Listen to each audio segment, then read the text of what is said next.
3, 2, 1. Never has there been a better time to be alive in human history. If you're not feeling it, you must discover why. Join Matthew Bolton in developing and applying a framework of objective optimism toward a flourishing life of meaning, health, and happiness.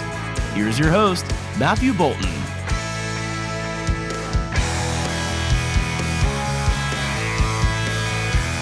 Hello everybody, welcome to Mr. Brightside. I'm Matthew Bolton.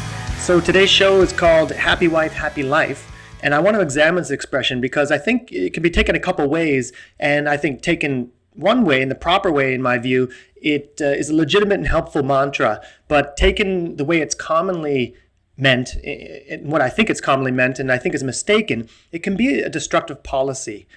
And let me start off first by saying that if you're a young student or otherwise married, happy wife, happy life can still apply to you. It's not exclusive to marriage necessarily. It can be applied more broadly to any relationship, any intimate relationship. So you can imagine friendships and even roommates is someone you have to deal with all the time, constantly on a day-to-day basis, family relationships, parent to child. You can see how you can insert anybody else and it still works. Happy child, happy life. I mean, an unhappy child is not a very happy parent, right? When your friends are miserable, it's not very good for you, right? When your roommate is all grumpy and whatnot, it's not going to be a very good existence for you. Now, of course, the degree of intimacy and many other factors determine how important another person's happiness really is to your own life and of how much proactive concern and effort is worth putting in to procure that person's happiness, right? So depending on all the different relationships. But today, I'm going to focus on keep it with marriage just because, first of all, it's happy wife, happy life. It rhymes, right? It's the popular expression. And marriage, in my view, is kind of the most intimate relationship. It's kind of, even parent to child, you might argue, and you could make a very good case that obviously a child, their happiness is more important to you than anything in the world. But even a child, yet grows up and then leaves your home, and it's really the husband and wife or any significant other partnership, life partner, that you are locked together kind of forever, right? And it's the most intimate relationship who you're constantly, kind of the most important relationship there is. So, I'm going to keep it with marriage, but what you can do as we go along is think about it in terms of whatever relationships you're considering and apply it that way. Let me just add as a small point, I want clarity in everything I say. And, I say marriage is forever. And what I don't mean that marriage is some kind of unbreakable bond forever as soon as you get locked in, like you go and you say the vows and you're tied together. And then there's some kind of magical enchantment or curse that comes on and Rumpelstiltskin comes out with a contract and it's like, and then you look over, gotcha, right? Something like that. Koreans have an expression for that. It's called a caught fish. And the idea is, you act a certain way and you get married and then you let yourself go and just kind of do whatever you want because, you can't get divorced or something. And I think that's not a really healthy way to look at it. Divorce can be a proper thing. The idea of a marriage is to make your life better. It's you want to tie your life with someone else's because they're going to help you better achieve your goals and achieve your own happiness. And then you should be doing the same for them, right? And if one person is growing while the other one's not, it becomes very strained. So this is why marriage, among other relationships, you should take very seriously and think hard about it before you really decide to get in it. And that's why it should be one or the relationship that is the hardest to break. And you should really think about a lot even before you break up such a thing as opposed to other relationships, which are a lot easier to maybe dismiss and move on and get some other healthier relationships around you. So of all relationships, my wife is the most important one in my life and the most intimate. So I'm going to talk about this in terms of happy wife, happy life in the context of marriage. But of course, again, you should apply it to your own relevant relationships. Now, this phrase taken in the common way, I think, implies that you should just kind of go along with anything your wife says to kind of keep her happy. Even my own dad joked at least once to me before that, he said to maintain, there's two words that you need to maintain a marriage.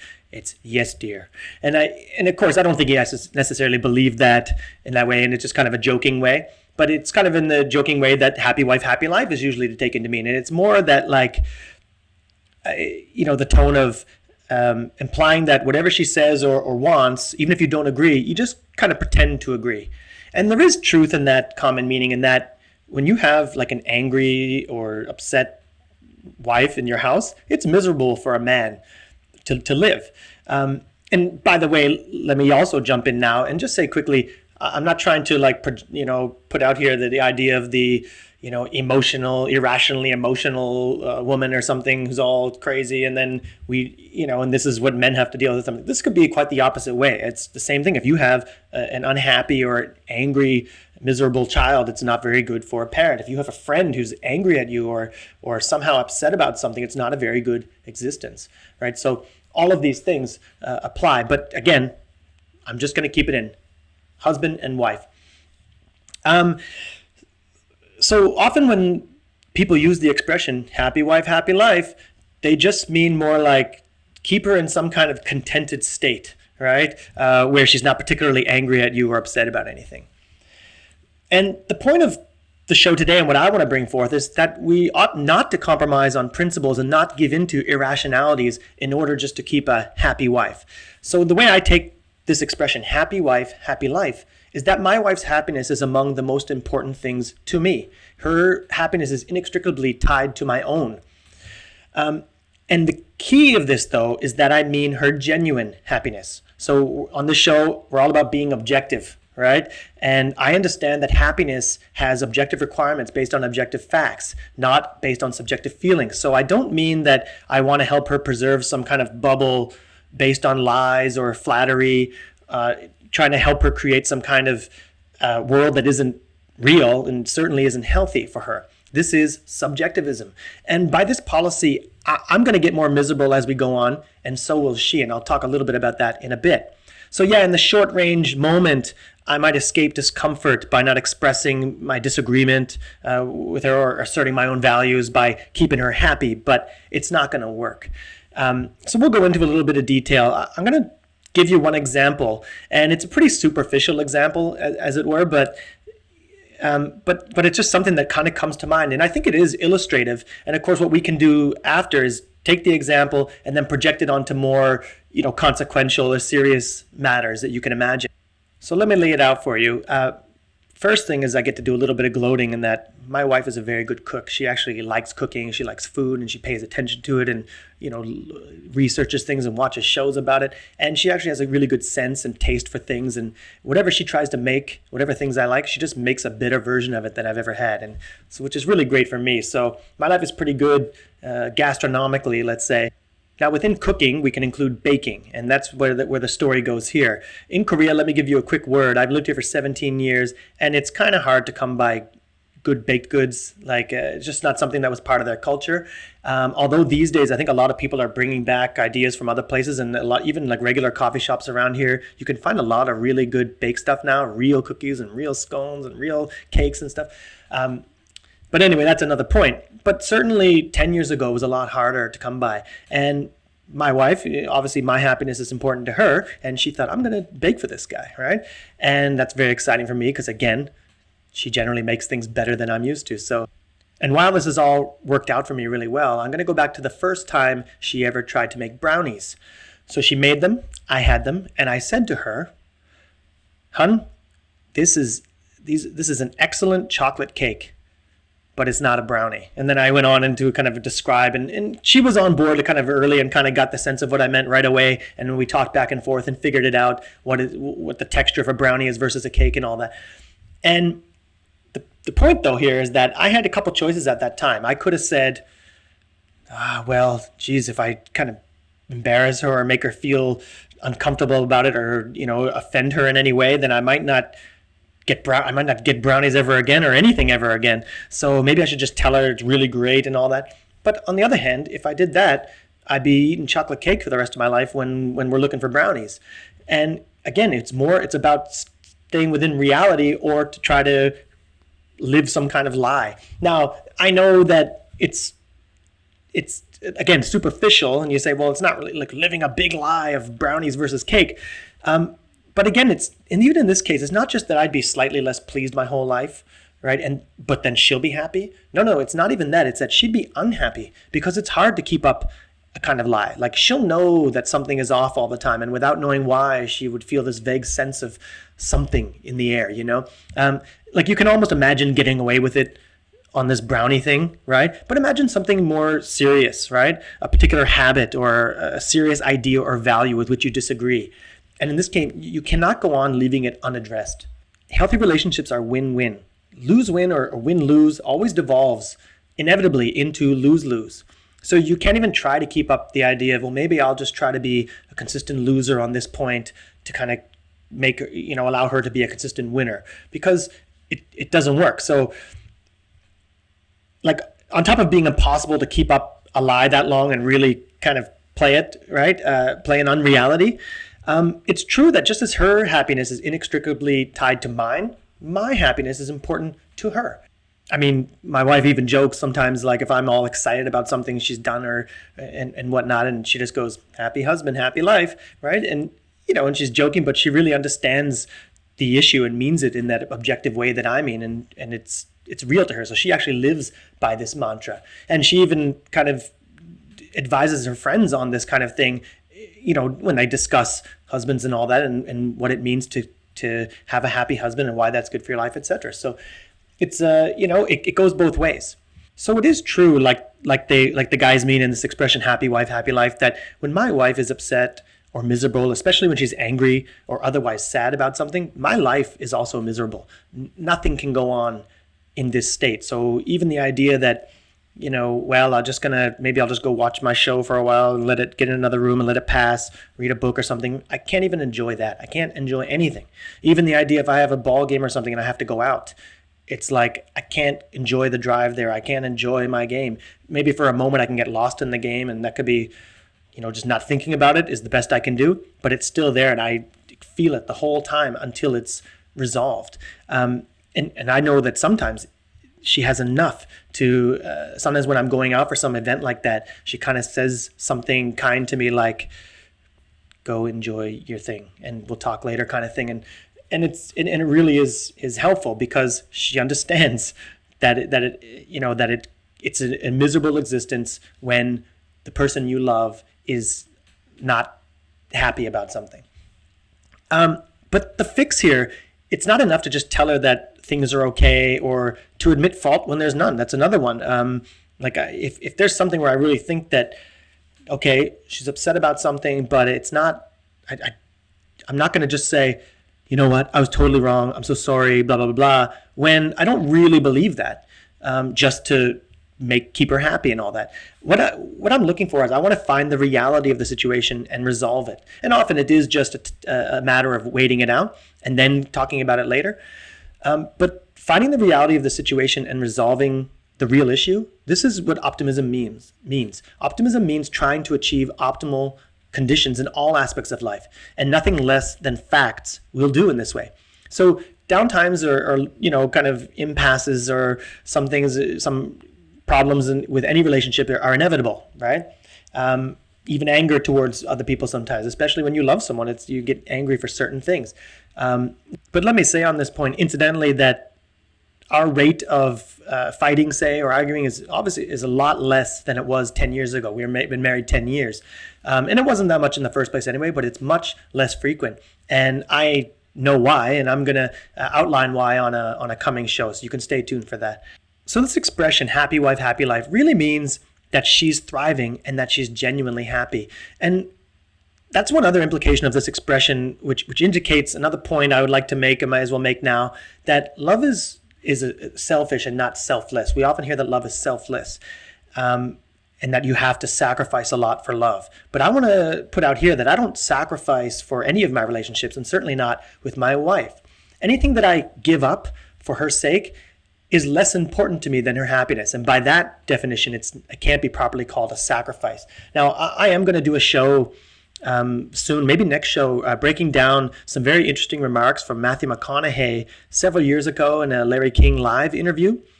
But one part of it that's relevant today, and I'll bring up today, is that he was asked about his fame and how there's a lot of negative things that come with fame, and how does he deal with that, etc. And he answered that, he said, well, Larry, I cashed that check a long time ago. And what he meant by that was that when he chose to be famous, he took all that comes with it. He took the good with the bad, and that he can't choose it and then go on and say that he's sacrificing so much for fame. It's a whole package, and he had to decide whether, on the whole, given the bad with the good, is fame good for him or bad for him? Does he want it? Yes? Well, then cash it. That's what he was saying. I cashed that check. And this is the same with marriage. I remember when I was first kind of pursuing my wife right back in the day, I thought like, man, my life would be so great if I just had this woman, right? And many of us might recognize that feeling. I really hope you recognize that feeling, because it's some of the most fun times in your life. And a proper conception of relationships means that when I cash it, when I choose that relationship, I know there will be times that when I do things that I don't want to do, but these are not sacrifices. We can't just go thinking about and describing things in terms of the short range, moment to moment. Oh, I'm being selfish here sometimes, and then I'm sacrificing other times, and then we have to balance selfishness and sacrifice other times. No, it's just, this is good for me to have my wife in my life, better than being single in my judgment. And so I want to nurture that thing. And so the things that people might call sacrifices are in fact instances of integrity, as her happiness is really important to me. It makes me happy to see her happy. It's not just that it won't be pleasant if she's not happy, right? Optimism is not about avoiding negatives. It's about gaining positives. It's about gaining values and accepting the risks that come with putting yourself out there and the things that you give up to choose a new and better position in life, right? We make choices. We don't sacrifice things, right? Well, you can, but you shouldn't. What we do is we make choices, and then everything that you don't choose cannot properly be called a sacrifice, else the concept loses all meaning. A sacrifice is when you give up something important and you get something back that's not important. So when I give up certain things or whatever, then for the sake of my wife's happiness, that's way more important to me than the changes that come in my life. When I get married, and I thought this would be so awesome with her, I didn't think that I was going to have my same life and then add that. My life is going to change in many ways. And you lose certain parts of like privacy and among many other things. And that is but ultimately it is a gain. It's something that I think is better for me, and I cashed the whole thing. And I will not, and I do not truly sacrifice for her in that I would fake or compromise my values just to keep her happy, right? If I constantly sacrifice my own values, my standards, my desires, my goals, etc., to procure some precarious, subjective, unfounded self-esteem or some state of superficial happiness for her, I'll become miserable. And how's that good for her, right? Remember, happy husband, happy life. It's a two-way street. So that's how I'm laying it out for now. I'm going to make a final word after a few reminders. And among the reminders is to ask questions. Obviously, I presented this idea, but it's only like a surface. There's a few examples and a few notes about it. And maybe there's lots that's unclear or left out. And your questions will help clarify those misunderstandings and things, fill in things that I've missed. Fill it in for me and for you and for other people. So please do ask questions. You can do that at matthew.asknow@gmail.com, matthew.asknow@gmail.com, or you can go to matthewbolton.blog and you can find out everything there, including that contact information. Of course, you can also put questions or comments right in the comments section of whatever medium you consume on. Please subscribe to this podcast on whatever media you consume on. Please like it. I think that'll be very helpful, and I'll very much appreciate it. And of course, if you think this is valuable to anybody, this show in particular and this idea, or any other idea that you've heard on the show, please share the show with other people. Tell them about it, because it's obviously good for us if we reach out to more people and get a lot more varieties of ideas coming in. So thank you all for that, guys.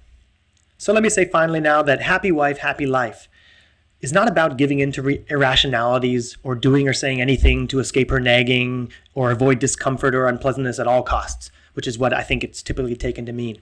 A healthy marriage or any intimate relationship is a win-win partnership where each helps the other get better and more effectively achieve their goals and values. And this is not done by failing to communicate and assert those values. Happy wife, happy life is an expression of the pursuit of my own personal selfish values. It means that when I see my wife genuinely, authentically happy in achieving what she wants in her life and in sharing my pride and happiness in my achievements with her, this is what constitutes a healthy and constructive partnership. And this is what is true marital bliss. So happy wife, happy life. It's a real piece of wisdom. Go out there and nurture those relationships, guys, and I'll see you next time. Mr. Brightside, your time out to refresh, refuel, and refocus your mind and energy toward building an optimistic framework for flourishing. Life is good. It's up to you to choose the bright side.